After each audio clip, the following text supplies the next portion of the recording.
Hello friends, good morning, જય શ્રી કૃષ્ણ. કેમ છો બધા? મજામાં છો ને? તો આજથી તો મારે ઇંગ્લિશનું પેપર છે, પેલું આજથી એક્ઝામ ચાલુ થાય છે.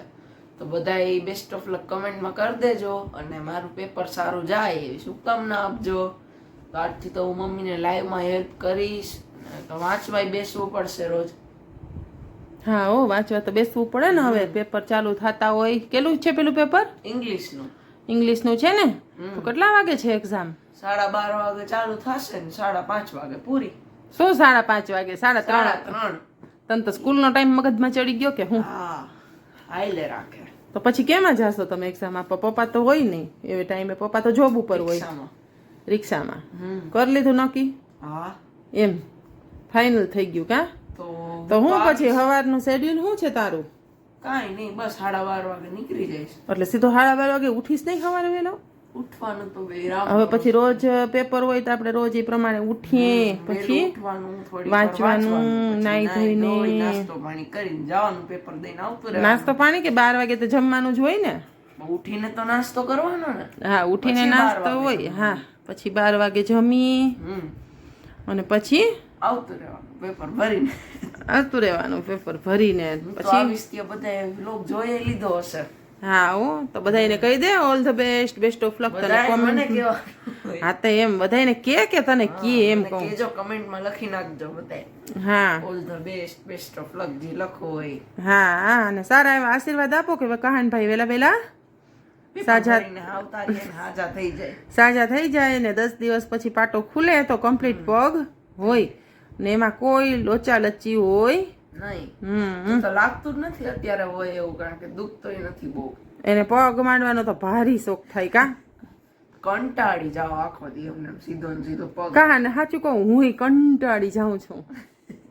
મારાથી વધારે તું કંટાળે છું. હું તો એમાં તો હું તો એમાં નહીં. હાલ બોલ, હું કામ કંટાળી જાઉં છું? હું કહી દેતા. આજ તો ખુલાસો કરી જ નાખીએ. તારાથી એ નથી કંટાળતી તો નહીં ખબર હું શેનાથી કંટાળું. તારી હરકતથી કંટાળું છું. મમ્મી આમ થાય છે મમ્મી, એટલે આજે આપણે એક વાતનો ખુલાસો કરી દઈએ. કોને કહેવા જોઈએ? એટલે આખો દી એક માણસની કહાની કોઈક લિમિટ હોય. હે ને? હોય કે નહીં? હવે નહીં કરું, બસ એવું હેરાન નહીં કરું. ક્યારથી? ક્યારથી? 15 તારીખથી. 15 તારીખથી? તો 15 તારીખે તાર પાટો ખુલે તું ક્યાંથી કર? કેવો લૂચો છે ભગવાન, કેટલો શરારતી થઈ ગયો છે. કાંઈ વાંધો નહીં, હાઈલે રાખે. થોડાક દી હોય બધું.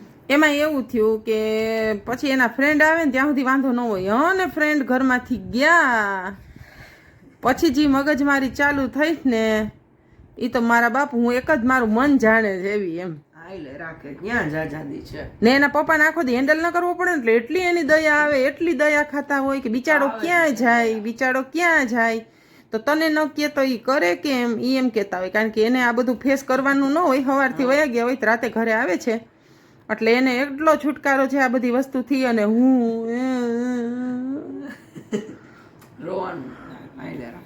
હા, હાઈલા જ રાખે ને તો પછી બધું સારું. કાહનભાઈ હાલો તો હવે મળીએ પાછા તમને. બરોબર ને?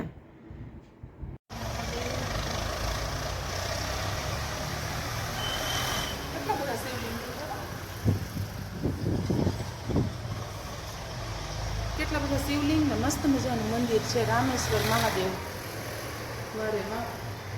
12 જ્યોતિર્લિંગ. હા, 12 જ્યોતિર્લિંગ કહેલું છે. અરે વાહ, હર હર મહાદેવ.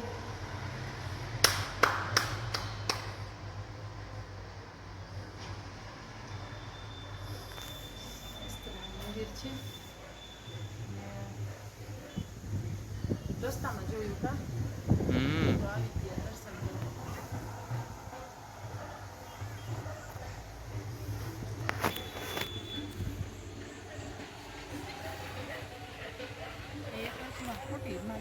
મંદિરમાં કઈ બાકી ન હોય.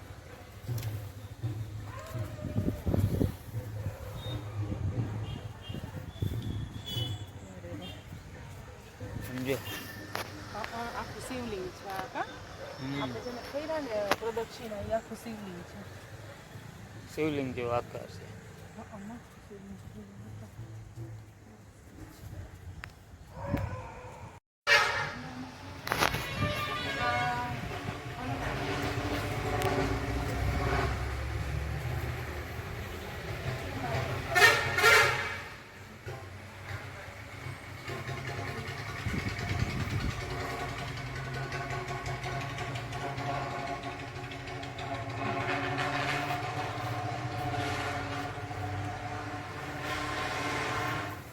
હે કુળદેવી માતાજી લગભગ મળી જ જાય કાં આપણે હા હો, અંબારમાં છે ને આ હનુમાનજી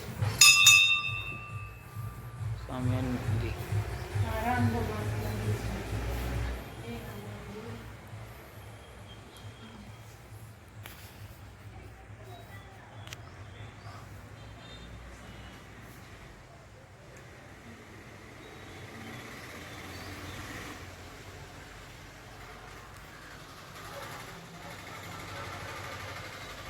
રામ લક્ષ્મણ જાનકી છે કોણ છે? આ એ જ. અને આપણે કૃષ્ણ ભગવાનનું બાલ સ્વરૂપ હા કૃષ્ણ ભગવાનનું બાળ છે. રામ લક્ષ્મણ જાનકી બધા હાર કેવા સરસ પહેર્યા ને વસ્ત્રો તો જો બધા એના કેવા સરસ છે. બહુ જ સરસ છે.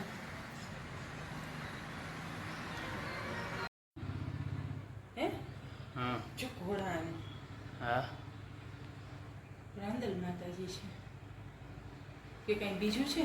નહીં રાંદલ માતાજી જો પાછળ છે પાછળ ફોટામાં છે, ભગવાન. ફોટામાં જો આ ઘોડા રાંદલમાંના હોય ને. હા હા રાંદલ માતાજી છે અરે વાહ જય રાંદલમાં. વાહ, મસ્ત દર્શન થઈ ગયા રાંદલમાં. બહુ સરસ બહુ મજા આવી.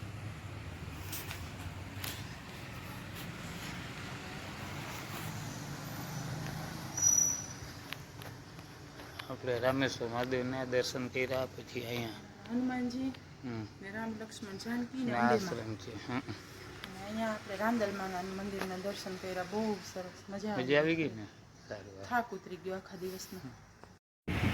હા આપણે જે દર્શન કર્યા ને મહાદેવ જો રોડ ઉપરથી આવો થઈને આવે છે અને અંદર મહાદેવ રામેશ્વર મહાદેવ અને 12 જ્યોતિર્લિંગના દર્શન છે અને બહારથી પણ એમ મોટું મહાદેવનું શિવલિંગ હોય ને આવો નજારો છે આ મંદિરનો. ને આ છે માણાવદરમાં.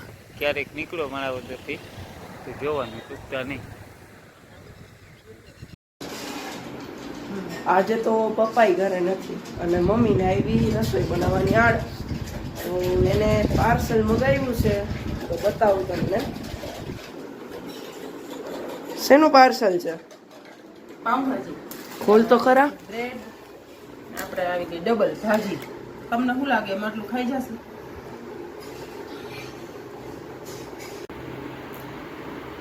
શું લાગે એટલું ન ખવાય. ના ખવાય. રાઈ ક્યાંથી ક્યાંથી આવ્યું ક્યાંથી મને ન ખબર. ઝોમેટોમાં ઓર્ડર કર્યું. ઝોમેટો કે સ્વિગી. ઝોમેટો હમ ઝોમેટોમાં ઓર્ડર કર્યું 2 પાવભાજી તો આટલી બધી ક્વોન્ટિટીમાં ફૂલ પાવભાજી અને આવી આ આટા બ્રેડ આવી. છે. બ્રેડનું પેકેટ આવ્યું છે પણ આપણે આમાં રૂપિયો દીધો નથી. હમ એટલે આ પાર્સલ આવ્યું જ મારા બેનના ઘરેથી. બનાવી હતી પાવભાજી. તો યતીન માં ઝોમેટો તું કઈ રસોઈ કરતી નહીં તો હું તને પાવભાજી મોકલીશ તો ફાઇનલ એને ઘરેથી પાવભાજી આવી ગઈ ને હવે અમે જમી લઈએ. સુગંધ આવે છે ભૂખ લાગી ગઈ.